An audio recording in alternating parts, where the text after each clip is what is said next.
Assalamu alaikum abokai, barkanku da kasancewa da ni a cikin wannan bidiyo. A bidiyon mu na yau mun kawo muku abin da mun san za ku yi mamaki sosai wanda bamu taɓa kawo irin shi a channel din nan ba. Mun kawo muku bidiyo wanda zai karantar da ku HTML daga farkon HTML har zuwa ƙarshen HTML. Na san idan ka gama kallon bidiyon nan za ka fahimci HTML sosai da sosai. Idan kuma kana da buƙatar certificate shi ma za mu yi bayanin shi duka a cikin wannan bidiyo. Sai dai bidiyon mu na yau za ku ga bidiyon zai yi tsayi da saboda zai ɗauki har tsawon minti 30 a cikin wannan bidiyo. Saboda abubuwan da za mu nuna muku sun haɗa da abin da ya shafi za mu nuna muku yanda menene asalin ma'anar shi HTML ɗin, sannan kuma za mu zo mu nuna muku shi yanda ake zaɓen text editor, za mu nuna muku sannan kuma yanda basic tags ɗin, za mu nuna muku yanda za ku sa comments, yanda za ku kara style da kuma color, yanda za ku zo ku sa abin da ya shafi formatting kamar tsara web page ɗinku, sannan za mu nuna muku yanda za ku sa links, yanda za ku ɗaura bidiyoyi ko waƙoƙi da komai da kuke da buƙatar sani akan web development. Idan har bidiyon nan bai isa ba za mu kawo muku na biyun shi. Sai dai dan uwa, kafin mu kai ga bidiyon namu ina dan roƙonka da ka taimaka ka danna mana alamar subscribe idan baka yi ba, sannan idan ka yi kuma ka danna mana alamar liking, sannan ka ajiye mana comment ɗinka a kasan wannan bidiyo. Dan Allah ku taimaka ku ga bidiyon nan daga farkon shi har ƙarshe, hakan zai karfafa mana gwiwa ya sanar da mu kan cewa lallai kuna goya mana baya sannan kuna tare da mu akan abin da muke yi.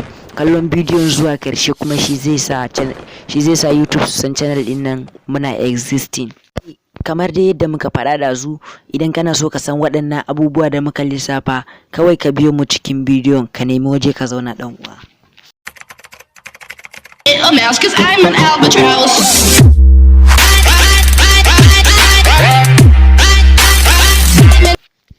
Ɗan uwa za mu fara da full meaning na HTML tukuna. H yana nufin hyper, T yana nufin text, and M yana nufin markup, sannan L yana nufin language. Ok, yanzu duk website da ka gani a duniya an yi amfani da HTML ne aka yi wannan website ɗin. Kaga idan har za ka iya ka koya tags na HTML da kuma yadda za ka sa su tare, to kaga za ka iya haɗa website ɗinka, sannan kuma ba wani abu mai wahala ba ne, yana da sauki fiye da inda mutane suke tunani.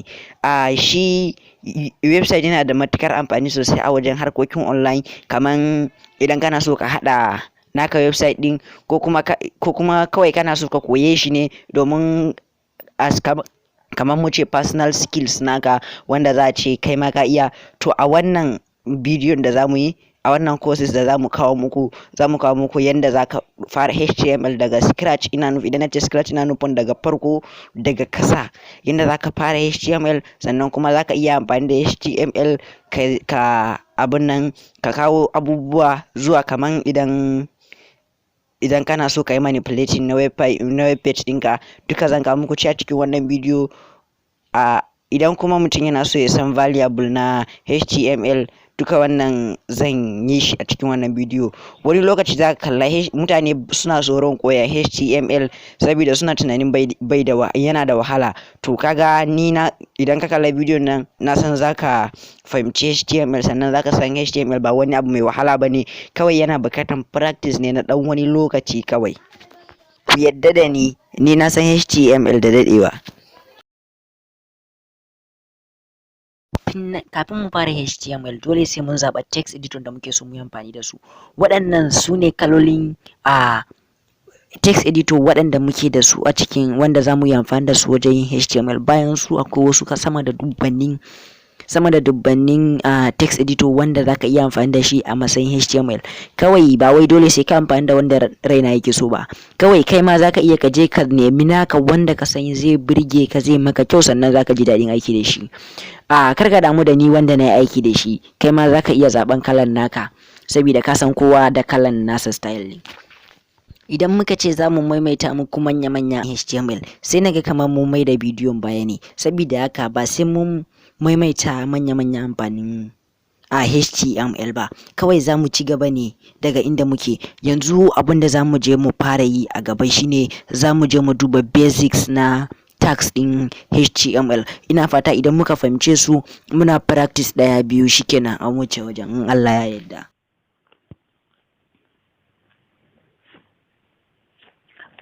Dan uwa, ni ina tabbatar maka da cewa kafin ka fara komai da komai a cikin HTML kana da bukatan ka shiga file manager ɗinka inda zaka dinga saving na wannan abubuwan HTML. Sai ka yi creating na new folder.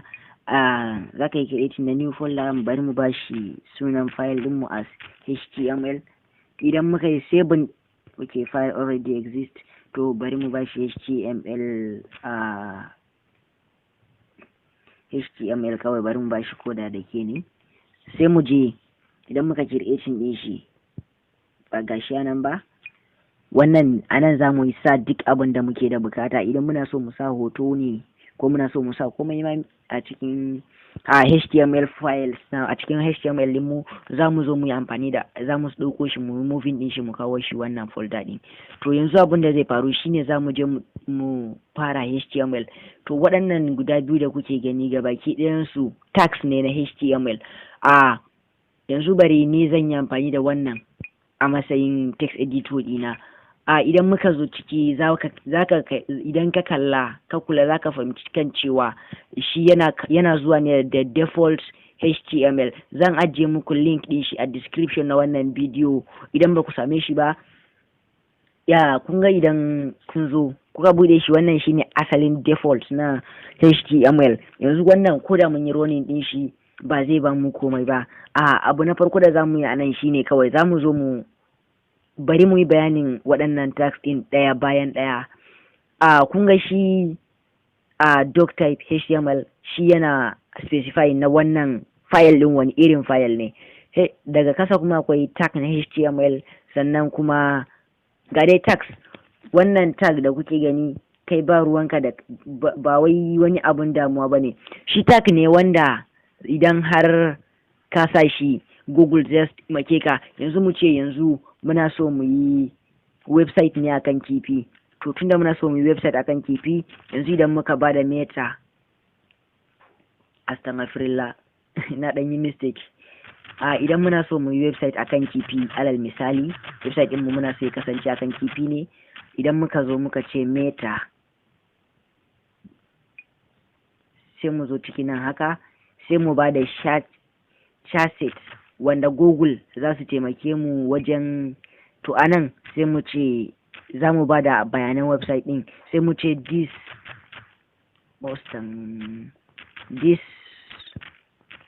website is about fish. Anan za mu iya ba da description na website din mu, wanda mu ba za mu gan shi a inda muke ronin ba. Shi ma yana nan, search engine ne kawai zai iya amfani da shi. Description tunda test ne ba sai na yi rubutu ba, barin sa hash kawai.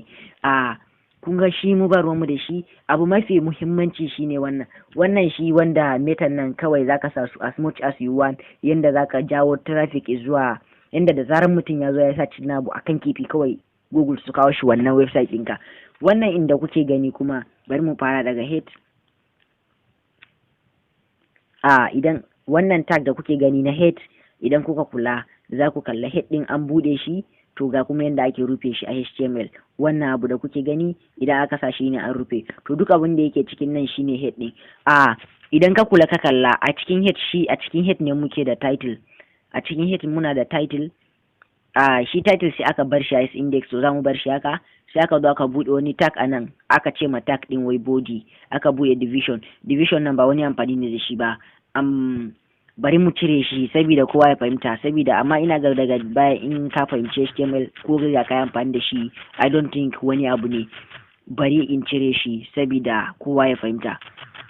Yanzu idan muka zo muka cire division, ko ma me anan ba mu yi kuskure ba. Abunda za mu yi shine za mu zo mu yi amfani da abu na farko, tag na farko wanda kowa ya kamata ya sani. Akwai tag na heading wanda shine za mu yi amfani da H1.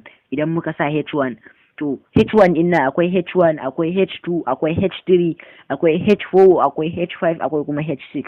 To anan za mu bari mu bada sunan channel din mu, Abdul Tech. idan muka yi running kun ga Abdul Check ya fito. To idan muka yi haka ba wai mun yi aiki ba. Anan wannan digo da kuke gani guda uku, wannan digo da kuke gani guda uku za mu yi amfani da shi mu yi saving. Idan muka zo saving shine za mu zaɓa inda za mu yi saving. Ga folder da muka yi create ɗazu shine wannan, to a ciki ne za mu yi saving. Idan muka zo saving inda muke so kowa ya fi kula da shi shine nan wajen. Wannan za mu ba shi, tun da shi ba wai sunan da na ba shi za ka ba shi ba, amma the most consideration abin da ya kamata kowa homepage ɗinka ka ba shi index.html, ka ba shi index.html idan kana da bukata. In kuma baka da bukata sai ka ba shi kowane suna, idan ka ba shi sunan da kake so, alal misali mu ce Abdul, sai ka ba shi, ka tabbatar ka sami shi .html sabida shine file extension ɗinka. Idan baka sa .html ba haka na nufin baka abun nan din shi ba, baka specifying din shi ba. To yanzu tunda mun riga da mun yi saving, idan muka yi running za mu ga shine Abdul Tech yake fitarwa, shine wato ainihin wannan H1 din nan, shine heading 1 kenan. Abu na gaba za mu nuna muku P-tag kuma shine paragraph. Bari mu sa wannan shine, ban san me yasa yau typing dina yake haka ba, shine paragraph na channel din Abdul Tech.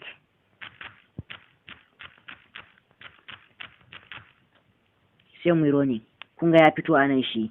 To idan muna so wannan shine paragraph, daga nan wajen paragraph din nan muna so na din nan ya karye ya dawo wani layi, za mu zo sai mu canja daga nan paragraph. A nan sai mu zo sai mu buɗe wani tag wanda ake ce ma BR. To shi BR kawai shi yana nufin break ne. Idan muka buɗe break shi bai da bukatar rufewa ma gaba ɗaya. Idan muka bar shi a haka muka yi roni, idan ka kula kaga ya karya mana. To why idan muna so mu bada abin da za mu ce kaman alal misali muna so mu ba ma wannan Abdul Tech din, muna so mu ba shi attribute ko muna so mu ba shi color, abin da za mu yi amfani da shi shine za mu yi amfani da wani abu da za mu ce mishi font kawai a sauwake, duk tun da yanzu muna cikin HTML. To a cikin wannan font din za mu zo sai mu ba da type din nan shine za mu zaɓa kalan font da muke so mu bashi. Idan muka zo za mu yi amfani da kamar equals to haka. Idan muka sa sai mu ce yanzu bari rubuta sunan font, ka bari sa Tahoma font. Ba wai dole sai ka amfani da shi ba. Idan muna so mu bashi color, babu ruwan mu da sa capital letter ko small letter, za mu samu rubuta color haka. Oh my god, za mu ga mun rubuta color sai mu yi haka. Yanzu bari mu bashi color ja. Idan muka yi roni kaga shi ya dauki ja. Ban mu da yake, kun san me yasa wannan ma ya dauki ja? Saboda to shi ba mu rufe shi ba, shi wannan font din. To shi wannan font din zamu zo iya inda muke so ya kasance ja shi, sai mu sa font. To rufewa dole sai mun sa wannan abu da kuke gani. Idan muka sa shi sai mu zo sai mu rubuta wannan sunan tag da muke so mu rufe a matsayin font, sannan sai mu rufe shi. Yanzu bari mu roni ku ga, kun ga wannan shi Abdul Tech din shi kadai ne ya zama ja. To wannan kuma shi ma muna so mu bashi attribute daban. Alal misali yanzu kamar Abdul Tech din nan muna so shi mu kara mishi kaman girma haka, sai mu zo mu bada size anan. Idan muka bada size muka yi haka, muka yi equals to muka sa wannan, sai mu zaɓa size da zamu bashi. Yanzu mu bari mu bashi 25 pixels. Idan muka bashi 25 pixels muka yi ronin din shi, kun ga yanzu yana 25 pixels. So alal misali yanzu bari mu mai da shi 5 pixels ku gani. To kun ga 5 pixels size bai ɗauka ba ne, shi yasa bai aiki, na ɓata.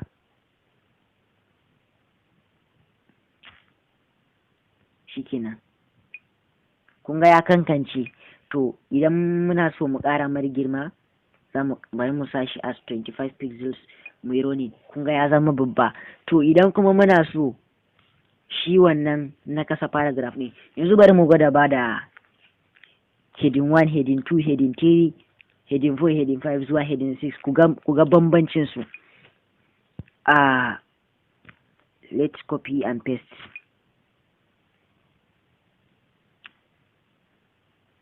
To abu na farko da nake so mu fi kula da shi anan shine, yanzu bari in je muku bayanin tax nan ɗaya bayan ɗaya saboda kowa ya fahimta. Wannan kawai na nuna muku yanda idan kuna so za ku sa su ne. Yanzu bari mu muku bayanin tax ɗin, ku kasance da mu.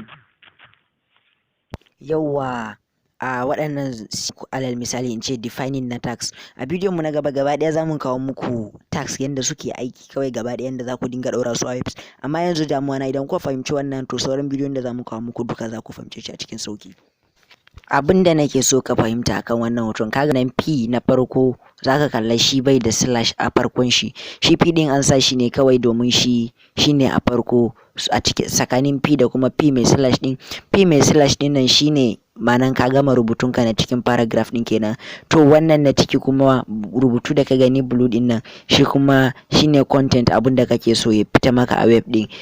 P din nan kuma kaga idan dukan su biyu su za su kasance su ne elements ɗinka, idan ka fahimta kenan. Sai kuma abu na gaba. Yauwa, dama abin da nake so ku fahimta, budewa babu slash sannan rufewa akwai slash.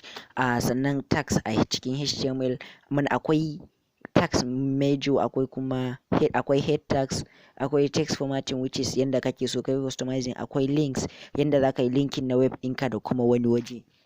Akwai kuma list tags, shi kuma yanda zaka yi kamar ordered list da kuma unordered list, kamar number 1, number 2 ko kuma digo irin ka gane ai. Kawai akwai kuma table stack, kowa ya san table, rows da kuma column.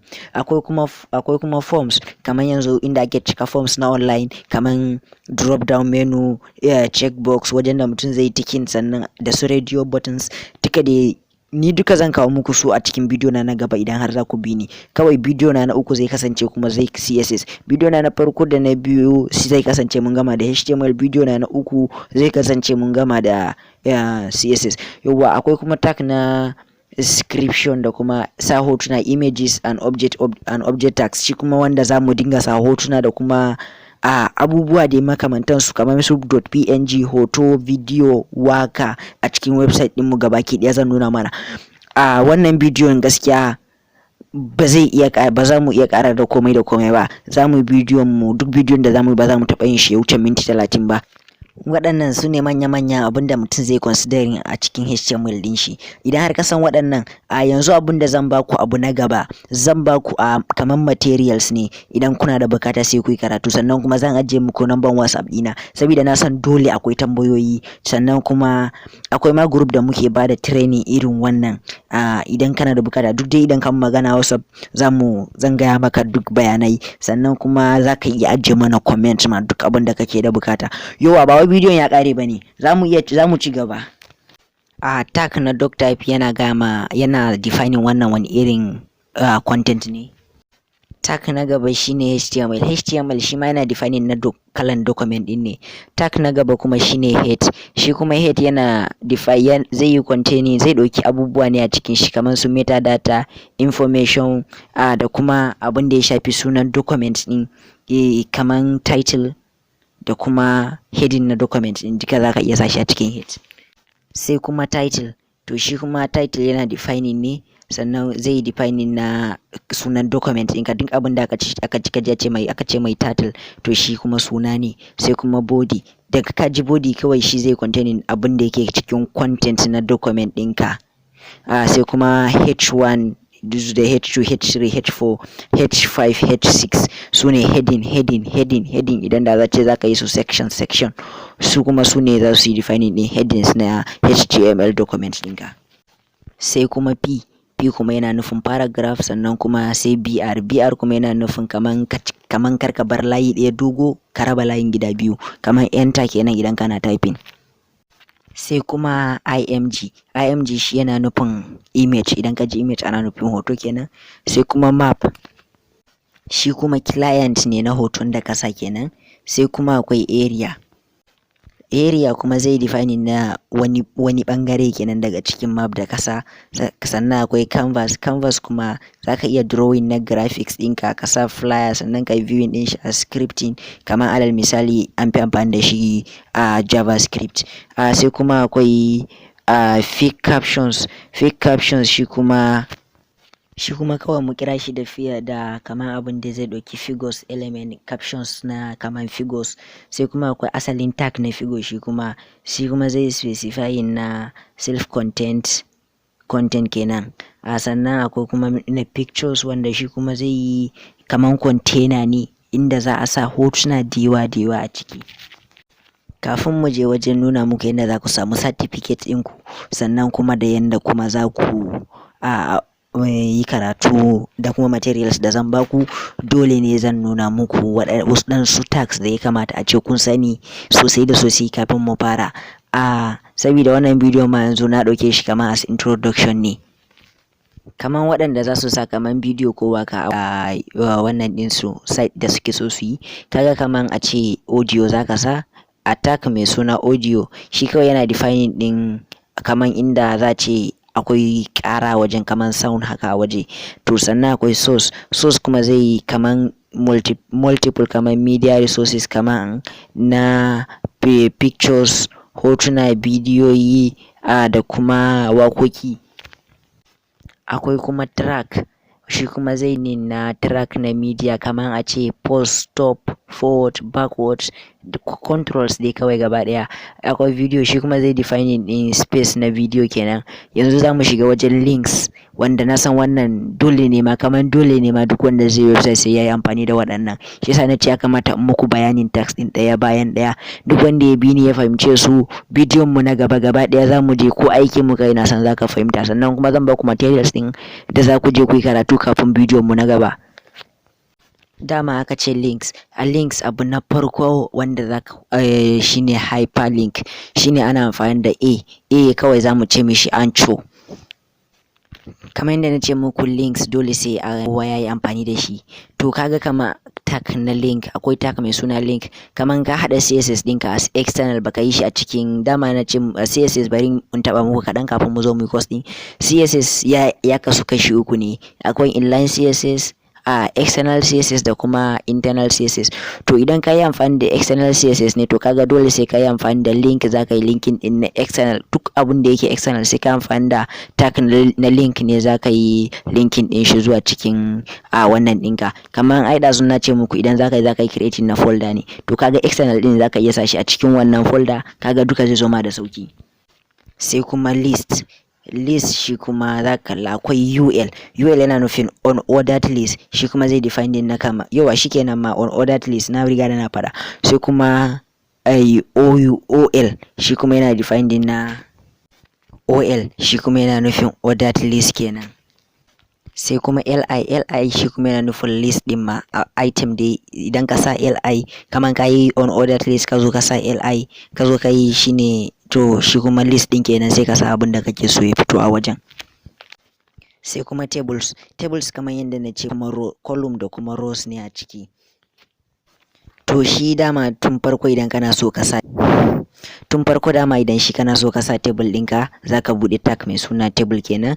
Sannan daga baya kuma akwai tags da za a buɗe. Yanzu kawai caption abin da yake ciki, sannan kuma th shi kuma yana nufin table head, sannan kuma tr shi kuma yana nufin table row, sannan kuma td yana nufin table data abin da yake cikin wannan table ɗin. Shi kuma th shi kuma header kenan na wannan group ɗin da yake cikin table ɗin. Tbody shi kuma content ɗin da yake cikin table ɗin, sannan kuma tfoot shi kuma content footer wanda yake cikin table ɗin. Dan uwa albishirinka, idan har ka iya kaga bidiyon nan zuwa nan, to daga yanzu kawai zaka iya fara kiran kanka da kuma web developer, sabida abin da ya rage maka yanzu kaɗan ne kawai. Yanda ake arrangement ɗin su kawai gaba ɗaya shi ya rage maka. Wannan shi kuma za mu kawo shi a bidiyon mu na gaba. Yanzu kawai abin da za mu yi, mu ƙarasa bidiyon nan shine zan nuna muku materials wanda na ce zan baku da kuma yadda za ku samu certificate ɗinku. Yawwa, kamar dai da na ce muku materials, wannan application din za ku iya amfani da shi wajen samo certificate ɗinku, shine SoloLearn. Shi zai koyar muku, zai karantar da ku sannan zai baku certificate. Wannan shine application din, ba wani nauyi ne gare shi ba. Application din 12 MB ne, mutane 500,000 da 2,000 suka yi reviewing na application ne. Application yana da rating 3.6 sannan 4.6 sannan kuma editor's choice ne. Sannan daga yaro mai shekara 12, ina nufin email ɗinka idan kai shekara 12 za ka iya downloading din shi. Sannan kuma kaga mutane sama da miliyan 10 sun yi downloading na wannan application ne. Shine material da nace zan baku. Sannan kuma ɗayan material din W3 School ne, kuma na neme shi yanzu ina ga kaman sun cire shi ne daga Play Store, amma in Allah ya yarda application din W3 School ina ga ba zai bani wahala ba, saboda akwai waɗanda na sa su kai downloading din shi kwanan nan daga Play Store. Saboda yanzu na neme shi a Play Store ban gan shi ba, sannan kuma na sa asalin link din wannan application din ban same shi ba. To zan duba muku application din shi, zan tura muku shi, ko da a ce daga baya ne, ko da a ce a bidiyon mu na wani sati ne, amma za ku yi amfani da SoloLearn din nan inda na nuna muku shi, za ku yi aiki da shi perfect.